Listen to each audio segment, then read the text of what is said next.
Hi everybody. So I got a request to upload a cuddly cute design file. So we'll go ahead and do that real quick. Let me delete these, that way I can bring them back in. The file I'm gonna bring in is gonna be a little baddie. I got a message this morning from Tammy after I posted a video. Tammy, who creates the files, her name's on the files, gave me a way easier way to bring them in, which I did not know. So I'm very thankful. I love to help, but I also love to learn.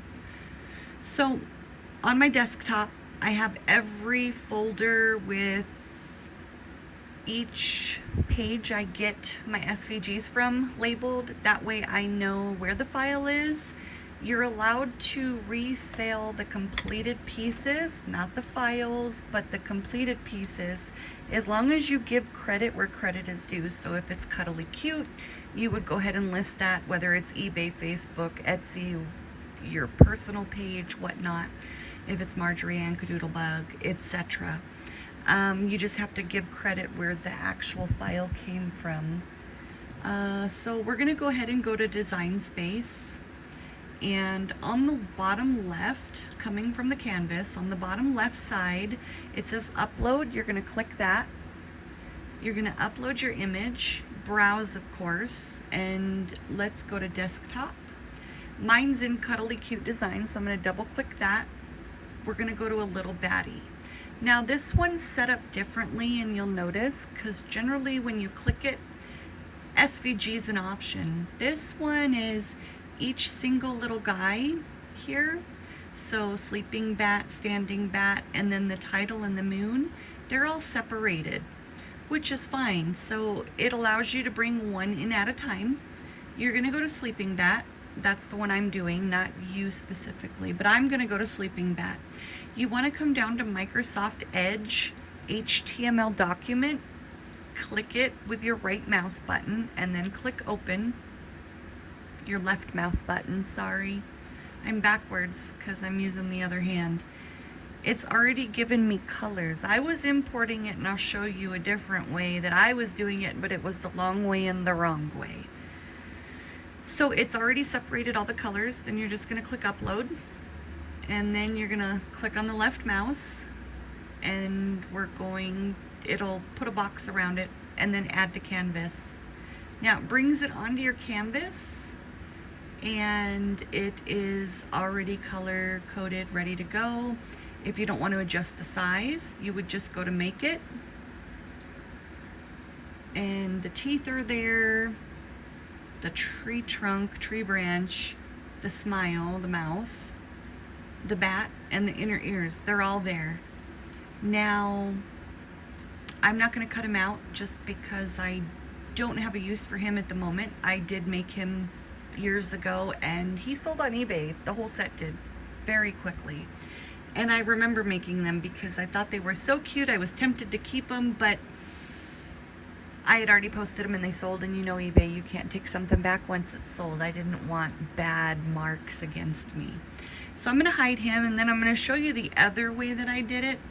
And I was doing it the long way, and that's how I got very eaten and consumed by the lengthy process I was doing. I had to think of how to verbalize that. So we're gonna go to upload image again, browse, and I'm still in the sleeping bat. I'm just gonna pull in a different file, which is this one, DXF. Now me, I don't always use the file's color that's assigned to the pieces. I do swap them, so this will actually let me show you how to bunch colors together and change them at once, and ungrouping and regrouping. So I'm gonna upload this. It's gonna bring it in very big. I think at 50 some odd, 57 width. Yeah, I brought it in earlier. So I'm gonna change that. I'm gonna bring him down to 6. The reason why I work small is that way everything is right here in the screen for me. And then I'll show you how to enlarge it where it stays symmetrical and even once we're done. So I'm gonna ungroup it. Now, we already know from the other file what it looks like, so I'm going to move these inner ears over, and I am going to change the color. We'll go light. We know the teeth are white, So we'll change those, and you can change more than one piece or one piece at a time. Here's one piece at a time. We'll go ahead and change one piece, or you can section them all by holding the left mouse and creating the box. And then going up to operation, we're going to change the color, and they all changed. So now the other way to do it is, let's say I want the brown, the branch brown. You can drag it down. You can drag the whole line up. If you, let's say, actually we'll change this one since there's so many pieces. I'm going to change it back to black, but let's just say you wanted them a different color. You can actually drag the whole section down to whichever color, and it changes the whole thing. And that's in Color Sync. If you're not familiar, you don't have to use it. This is just for some people that are a little more comfortable with adventures or have already been familiar with it. We're going to go ahead and change those back to brown just because it's already here. We'll do that color.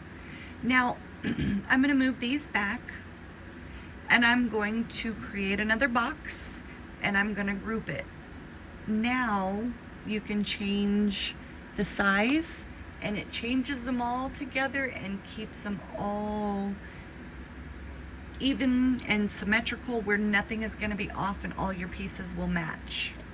I just wanted to give a sneak peek at what I was doing. I know it was on the other video, but I was shown how to do this, so I took the video down just to redo it real quick. Here is my little ghost, or my pumpkin. I'm doing a ghost as well, but he is glow in the dark. There we go. Actually, let me charge him up a little bit more, and I'll show you what I used on that. Okay, there we go. Yeah, his little face glows in the dark. And I did it to both of them. I'm just giving you a sneak peek of what I'm doing. I forget that the camera lens is on the right of the camera, sorry. He glows as well.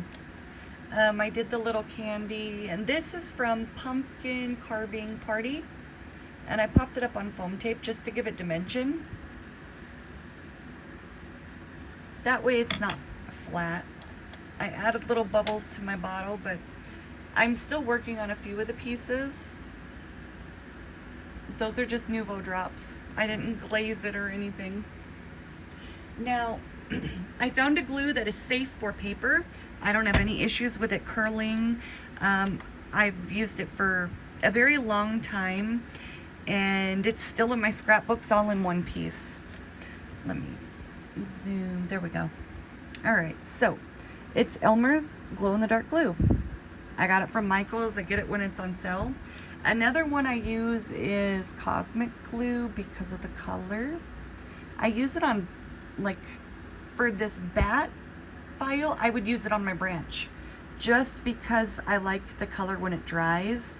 Depending on what you put it on, it will even give you a green color, which I wasn't happy with. So I found not to put it on lighter colors. I put it on darker ones. For the noses, when I make the nose sparkle, I actually use this one, which is just glitter glue by Elmer's.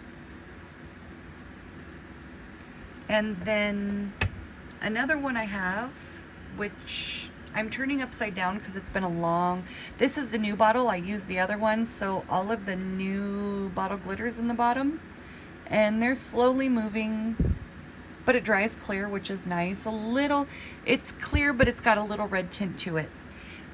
If I'm using my own glitter, I have tons of glitter. I use clear or purple. Normally I go with the purple just because it dries clear, and I can make sure that I didn't put it on something that I didn't want it on, or that it didn't run over, which I don't really have much of a problem with. But I mix a little bit in just a little bowl, I don't know what it's called, but it's the tray that you use on your ink. Not ink, let me think of the word. Paint, there you go.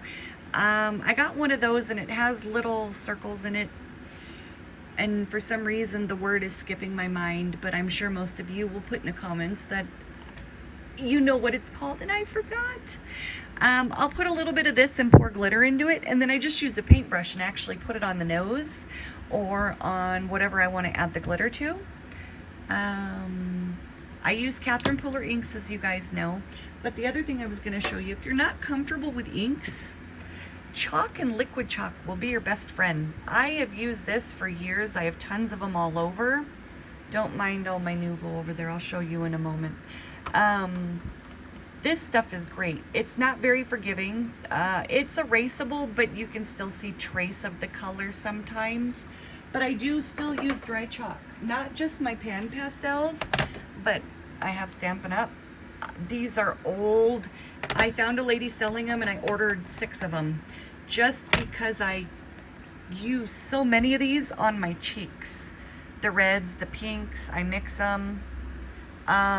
Even sometimes, well, like if the pan pastels, because they do have a lot of colors, but not every color, if I need something highlighted inside of a leaf or the edge of just something I chalked and I inked and it needs a little more dimension, I do use dry chalk still. The other thing I use is, let me stand up, my foot's going to sleep. These right here. This is General's Pastel Chalk. It is great. It's buildable and it, let me see here.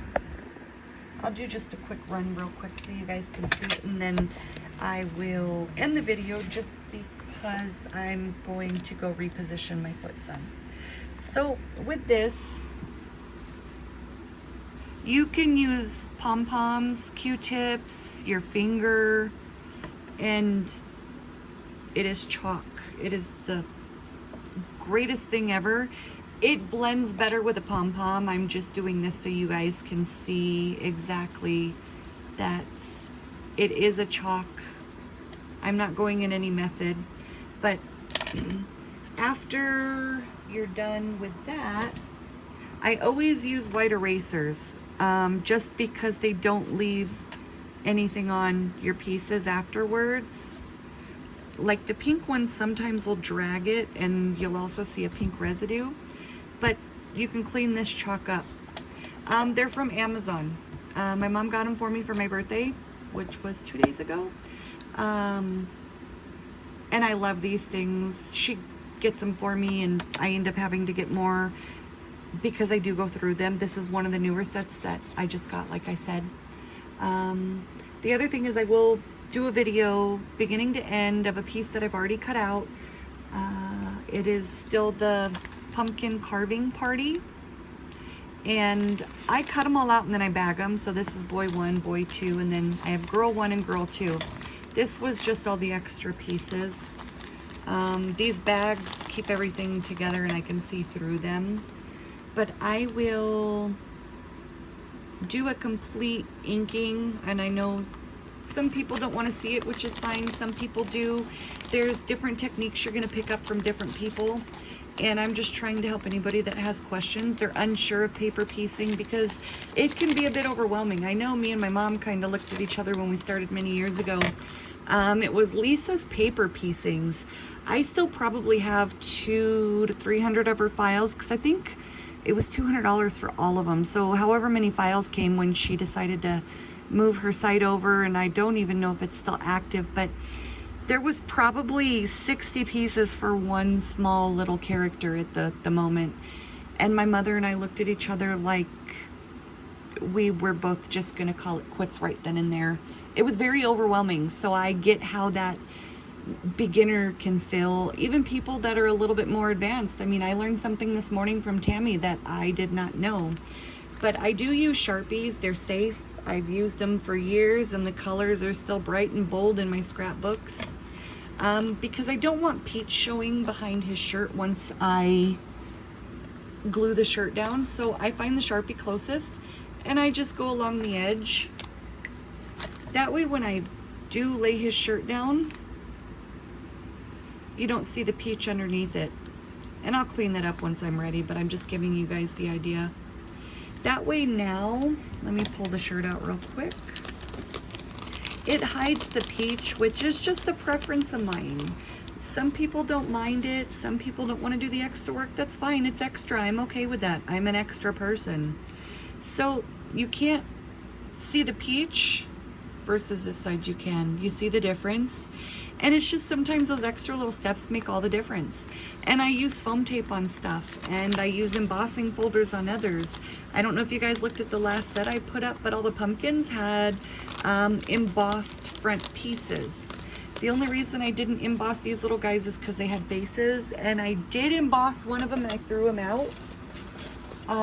He went in the garbage. And then I did another one and I still mess up. So I glued it down, not realizing that there was a front piece. I just used that to wipe off some extra ink on my pom-pom. But I did not realize that there was this piece here because it was somewhere buried. It was stuck to the back of this guy right here. So it's his fault. We'll blame him. And I glued it together and I was like, why does it look so different from this one? And so he went in the garbage because he was wrong. I still make mistakes, guys. Mistakes are part of human nature. I don't find fault in myself. It's a hobby. It gets my mind off of things.